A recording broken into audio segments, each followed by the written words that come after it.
Montréal a longtemps hésité entre le gris et le bleu pour accueillir la délégation lyonnaise. Finalement, il semble que le soleil l'ait peut-être emporté. Montréal, seconde ville française du monde, seconde ville francophone du monde, qui a poussé tout en gratte-ciel sur cette île du Saint-Laurent. Au-delà, c'est une campagne un peu monotone, faite d'eau et de forêt. Mais la délégation lyonnaise, qui est venue ici, n'est pas venue en fait pour faire du tourisme. On l'a bien senti déjà dans sa composition.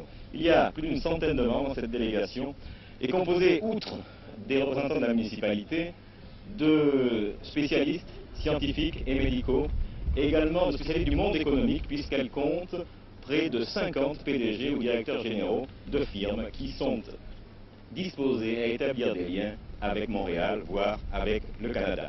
Il ne s'agit donc pas d'un jumelage folklorique, au-delà de cet élément d'amitié, certes, au-delà de cet élément de bonne compagnie, les Lyonnais voudraient trouver à Montréal l'occasion de nouer des liens beaucoup plus profonds, beaucoup plus sérieux, sur le plan scientifique, sur le plan économique, sur le plan culturel. Et d'ailleurs, on ne s'y est pas trompé. Dès le premier soir, lors de la réception offerte par le maire de Montréal, Jean Drapeau, ce maire, et Francis Collomb, le maire de Lyon, ont tous deux eu chacun une petite phrase très significative. Favoriser une connaissance réciproque du potentiel de l'une et de l'autre des villes et de leur région, afin d'accroître et de consolider les liens actifs et dynamiques qui sont déjà établis et ceux qui s'établiront dans l'avenir. J'ai fait une déclaration dernièrement, disons que ces jumelages, pour moi, n'étaient pas ou ne devaient pas être du folklore.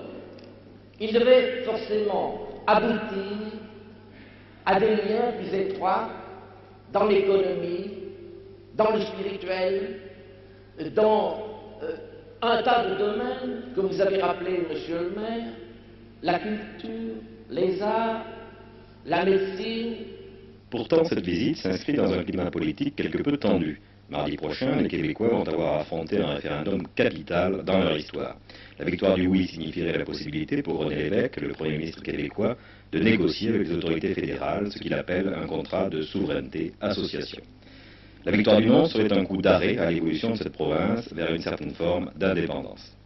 Pour notre part, nous nous sommes livrés à un référendum moins capital. Il s'agissait de savoir ce que connaissaient les Montréalais de Lyon et du jumelage en cours.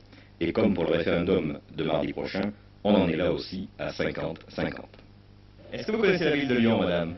Lyon, oui, j'en entends parler. Que vous pensez-vous du jumelage entre Lyon et Montréal? Quel genre de jumelage? Le jumelage entre Lyon et Montréal. C'est la première fois que j'en entends parler, pour être bien franc. C'est une initiative qui est très appréciée des Montréalais, sans doute, puisque Lyon étant des cousins de la France, ça nous fait toujours plaisir d'avoir des contacts avec les gens, surtout au niveau commercial et industrie, puisque les relations peuvent devenir rentables à court terme. Je trouve que c'est un incident très heureux. J'en espère des fruits très nombreux pour les deux populations. Quant à l'unanimité, si elle doit se faire, on pourra peut-être la trouver auprès des produits lyonnais, présenter l'espace d'un jour sur la place des Jardins, le cœur commercial de la cité.